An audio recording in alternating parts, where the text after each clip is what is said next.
सबसे पहले आपको बताएं, सुप्रीम कोर्ट ने फौजी अदालतों को महफूज शुदा फैसले सुनाने की मशरूत इजाजत दे दी है। अदालत ने कहा कि सिर्फ इन केसेस के फैसले सुनाए जाएं जिनमें नामजद अफराद ईद से पहले रिहा हो सकते हैं। नुमाइंदा जियो न्यूज़ अब्दुल क़य्यूम सिद्दीकी हमारे साथ मौजूद हैं। क़य्यूम, मजीद अदालत का क्या कहना है? जी हाँ, आज जस्टिस अमीनुद्दीन खान की सरबराही में 6 रुकने लार्जर बेंच ने एक मरतबा फिर अपीलों की समाअत की है और उसमें अटॉर्नी जनरल ऑफ पाकिस्तान ने अदालत को आगाह किया कि 105 जो है वो अफराद फौजी हिरासत के अंदर हैं और में से बेशतर के ट्रायल जो है वो कंप्लीट हो चुके हैं और उसमें जो 20 अफराद ऐसे हैं जिनको के सजा या बरी हो सकते हैं और उनकी सजाएं जो हैं उनको उसका बेनिफिट दिया जा सकता है। तो इस पर जबकि खैबर पख्तूनख्वा हुकूमत की जानिब से जो है वो अपनी इंटर कोर्ट अपीलें वापस लेने की इस्तदा की गई, जो कि अदालत ने मंजूर कर ली है और अदालत ने जो है वो ये कहा है कि अदालत अपना ये ऑर्डर जो है इस हद तक इमेंड कर रही है कि जो फैसले हो चुके हैं उनको अनाउंस किया जाए। और अटॉर्नी जनरल ऑफ पाकिस्तान से जस्टिस मोहम्मद अली मजहर जो है उन्होंने कहा कि कोशिश करेंगे ये जो 20 अफराद की आपने हमें फहरिस्त दी है इनके नाम क्या है, तो उन्होंने कहा कि अदालती हुक्म जब मिल जाएगा तो फिर उसके बाद वो उसमें आपको नामों के बारे में भी बता दिया जाएगा। तो अदालत ने ये हुक्म दिया है कि without prejudice to the rights of the parties, कि किसी भी पार्टी का हक मुतासिर हुए बगैर जो है वो ये अदालत फैसला दे रही है और अपना हुक्म अमेंड कर रही है और जो अफराद बरी हो सकते हैं उनको बरी किया जाए और जिनकी सजाओं को रिमिशन मिल सकती है वो किया जाए। और इसी तरह से अदालत ने अटॉर्नी जनरल से ये भी कहा है कि ऐसे अफराद जिनकी सजाएं 3 साल तक हैं या उससे कम है उनकी फहरिस्त भी जो है वो अदालत के अंदर दाखिल की जाए। तो इस मौके पर जो है वो एतजाज एहसन जो है उन्होंने कहा कि अदालत ने बड़ा रास्ता, इंसानी ह्यूमन रास्ता निकाला है जो कि जितने लोग इस वक्त निकल सकते हैं तो निकल जाएं। इस पर जस्टिस अजहर हसन रिजवी जो है उन्होंने कहा कि आहिस्ता आहिस्ता ही सब कुछ होगा, जिसके बाद जो है वो अदालत ने अपना ऑर्डर अमेंड किया है कि जो ट्रायल हो चुके में है उनमें जो लोग बरी हो गए हैं और जिनकी रिमिशन हो सकती है उनको फौरी तौर पर ईद उल फितर से पहले जो है रिहा किया जाए, जिसकी अटॉर्नी जनरल ऑफ पाकिस्तान ने यकीन दहानी कराई है। इस मौके पर जो फैसल सिद्दीकी एडवोकेट थे उन्होंने अटॉर्नी जनरल से हंसते हुए मुस्कुराते हुए कहा कि ऐसा ना हो कि इनको फिर आप दोबारा एमपीओ के अंदर उठा लें, जिस पर अटॉर्नी जनरल ने कहा कि ऐसा नहीं होगा। अटॉर्नी जनरल ये भी बताया कि जो तरीकाकार है, ज़ाब्ताकार है, उसके तहत जो रिमिशन है वो अथॉरिटीज यानी चीफ ऑफ आर्मी स्टाफ के पास ये बात जाएगी और वो उनको जो है वो सजा में कमी या बरियत के जो है वो फैसले देंगे और फिर उसके बाद इनकी रिलीज के ऑर्डर जो है वो ईद उल फितर से पहले इसको यकीनी बनाया जाएगा, जिसके बाद अदालत ने ये समाअत जो है वो अप्रैल के आखिरी हफ्ते तक के लिए मुलतवी कर दी है। अब्दुल क़य्यूम सिद्दीकी, आपने इस बारे में तफसीलन आगाह किया, बहुत बहुत शुक्रिया।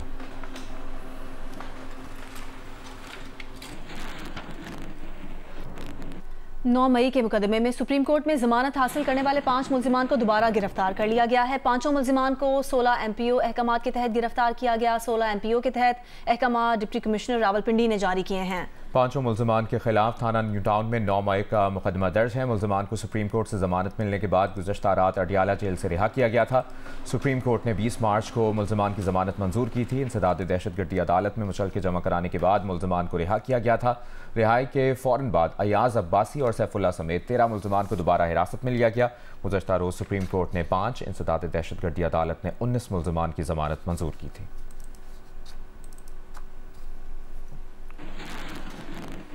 एक और अहम तरीन मामला, अदालती मामलात में मुबैना मुदाखलत से मुतालिक 6 जजेस के खत पर क्या एक्शन होगा। सब नजरें अदलिया और इंतजामिया के सरबराहों की मुलाकात पर जमी हैं। वज़ीर आज़म शहबाज शरीफ आज दोपहर को chief justice of Pakistan justice Qazi Faez Isa से मुलाकात करेंगे। मुलाकात में वज़ीर कानून भी मौजूद होंगे। गुज़िश्ता रोज़ चीफ जस्टिस की ज़ेर सदारत फुल कोर्ट इजलास में 6 जजेस के खत की आइनी और कानूनी हैसियत का जायजा लिया गया। इस्लामाबाद के 6 जजेस, इस्लामाबाद हाई कोर्ट के 6 जजेस ने अदलिया में एग्जीक्यूटिव और खुफिया इदारों की मुदाखलत का मामला उठाया था।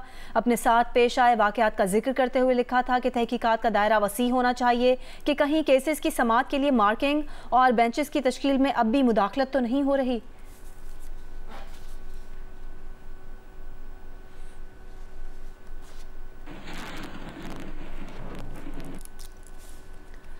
पाकिस्तान में हुए दहशतगर्द हमलों से मुतालिक सिक्योरिटी ज़राए के इंकशाफात सामने आए हैं। ज़राए का बताना है कि पाकिस्तान में बेशतर दहशतगर्द हमलों में अमरीकी साख्ता असलहा इस्तेमाल हुआ है। तुर्बत हमले में सिक्योरिटी फोर्सेज ने दहशतगर्दों से अमरीकी साख्ता असलहा बरामद किया। इसी तमाम तर मामले पर बात करेंगे माहिर सिक्योरिटी उमूर डॉक्टर कमर चीमा साहब ने हमें ज्वाइन किया। डॉक्टर साहब बहुत बहुत शुक्रिया आपके वक्त के लिए। कहेगा दहशतगर्दों को ये हथियार कहाँ से मिल रहे हैं, एक ये सवाल, और उन्हें ये हथियार अमेरिका फराहम करा है या फिर अफगान हुकूमत दे रही है?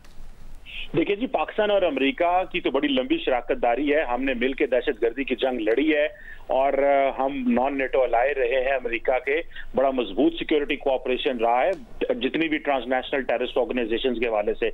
लेकिन जब से अमेरिका अफगानिस्तान से निकला है, जारी बात है कि वो बहुत सारा इंफ्रास्ट्रक्चर छोड़ के चले गए थे, जिसमें आपको पता है कि पूरी उनकी बेसिस वहां मौजूद थी जिनको खाली करना पड़ा। उसमें असला भी जारी बात है बहुत ज्यादा था। तो वो मैं समझता हूँ कि वो जो असला है वो टीटीपी के भी हाथ लगा, वो अफगान तालिबान के भी हाथ लगा। अब वो पाकिस्तान के लिए चैलेंज है। मैं समझता हूँ कि इस मौके के ऊपर पाकिस्तान और अमेरिका का एक कॉम्प्रिहेंसिव डायलॉग होना चाहिए कि जब अमेरिका इस खित्ते में था तो पाकिस्तान मिलकर अमेरिका के साथ दहशतगर्दी की जंग में लड़ता रहा। आज जब वो militant organisation, terrorist organisation Afghanistan में ऑपरेट कर रहे हैं, इस वक्त पाकिस्तान को इंटरनेशनल कम्युनिटी की जरूरत है। इस वक्त पाकिस्तान को अमेरिका की जरूरत है कि इस मैस को सॉल्व किया जाए और इस मसले को फॉरएवर हल किया जाए। ये नहीं है जी कि जब दुनिया को हमारी जरूरत पड़े हम तो अपना जान भी लगाएं, माल भी लगाएं, अपने मुल्क की कुर्बानी भी दें और दुनिया के अमन के लिए काम करें।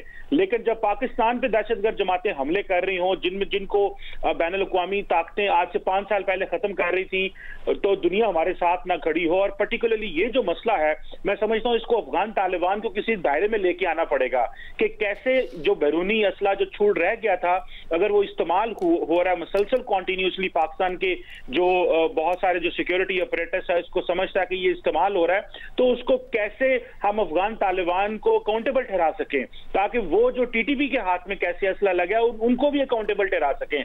सो हमें अमेरिका के साथ और बैनुल अक़वामी ताकतों के साथ मिलकर काम करना, और अमेरिका को भी चाहिए कि पाकिस्तान अमेरिका का एक मजबूत इत्तेहादी रहा है और दुनिया के अमन के लिए हमने काम किया है। देखिए, अलकायदा हो या बाकी टेररिस्ट ऑर्गेनाइजेशन हो, पाकिस्तान अमेरिका और बाकी वेस्टर्न वर्ल्ड ने बड़ा मिलकर काम किया है। लेकिन ये मौका आज पाकिस्तान के ऊपर आया है कि जब ये दहशतगर्द जमातें अफगानिस्तान में बैठ के ऑपरेट कर रही हैं, इसमें हमें चाइना की भी मदद जरूरत है, एक रीजनल अप्रोच की जरूरत है कि ये नहीं हो सकता कि दुनिया आज अफगान तालिबान के साथ अपने ताल्लुकात नॉर्मलाइज करे और दहशतगर्द जमातों को छोड़ दें कि वो पाकिस्तान पर मुसलसल हमले करते रहें। इस पे एक मोडस ऑपरेंडी तैयार होना चाहिए, इस पे एक एंगेजमेंट होनी चाहिए। जिस तरह दोहा में डायलॉग हुए थे, अमेरिका ने बहुत सारी एश्योरेंसेस ली थी अफगान तालिबान से। मैं समझता हूं कि अमेरिका और बाकी जो खित्ते के रीजनल ममालिक हैं उनको एश्योरेंसेस लेनी है। और ये जो एक बहुत बड़ी तादाद में जो असला रह गया है, अगर ये इसी तरह इस्तेमाल होते रहे और इसी तरह चलता रहा तो इस पूरे खित्ते में क्या आएगा। देखें, इस्लामिक स्टेट ने तो मॉस्को में भी हमले किए हैं, उनकी कैपेसिटी तो यूरोप में भी हमले करने की है, वो ईरान में भी हमले कर रहे हैं, वो पाकिस्तान में भी हमले कर रहे हैं। सो आप खित्ते को, दुनिया को इस तरह नहीं छोड़ सकते अनअटेंडेड। तमाम ममालिक को रोल प्ले करना, और पाक अमेरिका ताल्लुकात तो हमेशा बड़े मजबूत रहे हैं, अपना रोल प्ले करना होगा। बहुत अहम आपने बात की है डॉक्टर कमर चीमा साहब, बहुत बहुत शुक्रिया आपके वक्त के लिए, आपने जियो न्यूज़ को वक्त दिया। वफाकी हुकूमत ने आटा बरामद करने की मशरूत इजाज़त दे दी। वजारत तिजारत ने वफाकी हुकूमत की मंजूरी के बाद नोटिफिकेशन जारी कर दिया। नोटिफिकेशन के मुताबिक दरामदी गंदम से तैयार आटा बरामद करने की इजाज़त होगी। सिर्फ बरामदी मकासद के लिए दरामदी गंदम से तैयार आटा बरामद हो सकेगा। आटा बरामद करने की इजाज़त एक्सपोर्ट सहूलत स्कीम 2021 के तहत दी गई है। एक्सपोर्ट पॉलिसी ऑर्डर 2022 में तरमीम कर दी गई है। हुकूमती ज़राए का बताना है कि मुल्क में गंदम के तसल्ली बख्श और वाफर ज़खायर मौजूद हैं। रवां साल गंदम का 32.1 मिलियन टन का पैदावारी हदफ हासिल कर लिया जाएगा। गंदम की काश मुकर्ररा हदफ से 1.8% ज़ायद हुई है।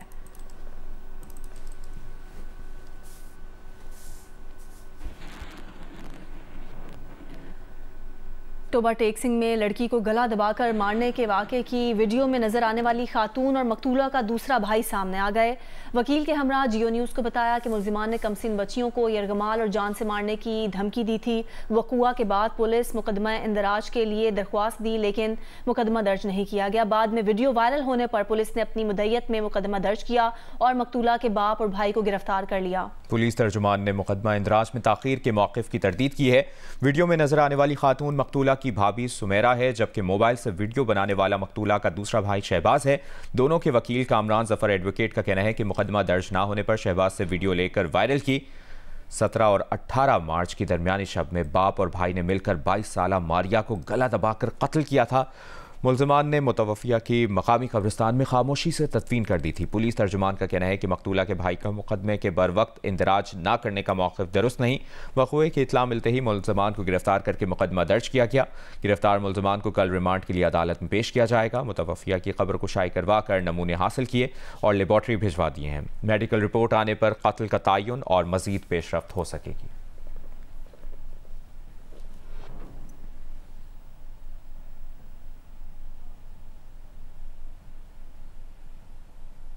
हम रोज़े रखने के लिए घर आए भी, ईद और रोज़े हम घर करेंगे। हम घर आए, मारिया मेरे आगे रोई। वो कहने लगी भी भाभी मेरे साथ ऐसे ऐसे जुल्म हो रहा है। तो मारिया जब अपने कमरे में जाके लेट गई थी, मेरी बच्चियां भी उनके पास थी, मारिया के पास। तो जब उन लोगों ने मारिया को पकड़ा, मारिया के हाथ पैर बांधे, तो मेरी बच्चियां उन लोगों ने अगवा कर ली थी। नहीं, मोबाइल निकाला। मोबाइल निकालने के बाद अपने कान के साथ रखा हुआ था मोबाइल, जब वो सामने उसका कत्ल कर रहे थे सर। जब उसने कत्ल कर दिया, मैंने वीडियो बनाई। उनको ये मालूम नहीं है भी इसने वीडियो भी बनाई हुई है। उनको ये मालूम होता वो मुझे सीधा फायर मार देते। कराची के इलाके डिफेंस फेज़ 8 में 4 मार्च को कत्ल होने वाले जहांजेब की अहलिया और उसामा नामी शख्स को पुलिस ने हिरासत में ले लिया है। मकतूल जहांजेब मलिक की लाश डिफेंस की रिहायशी इमारत की 20वीं मंजिल से मिली थी। पुलिस के मुताबिक जहांजेब अपने 2 बच्चों और अहलिया के साथ रिहायशी इमारत में रिहाइश पजीर था। पुलिस ने तफ्तीश का दायरा कार बढ़ाते हुए कत्ल के शुबे में उसकी अहलिया और उसामा नामी मुलजिम को गिरफ्तार करके तफ्तीश का आगाज कर दिया है। मकतूल की डिफेंस में इलेक्ट्रॉनिक्स मसनूआत की दुकान है। वाक़े के वक्त दोनों बच्चे दादा दादी के पास गए हुए थे, जबकि वाक़े के बाद मकतूल की अहलिया भी घर में मौजूद नहीं थी। मकतूल को एक गोली सर में लगी, जबकि दूसरी गोली छू कर गुजर गई थी। वाक़े की जगह से 3 चले हुए खोल और बाकी 5 खोल दुरुस्त हालत में मिले हैं। जहांजेब की लाश बिस्तर पर थी और गोलियों के खोल चंद कदम दूर वॉशरूम के करीब से मिले थे।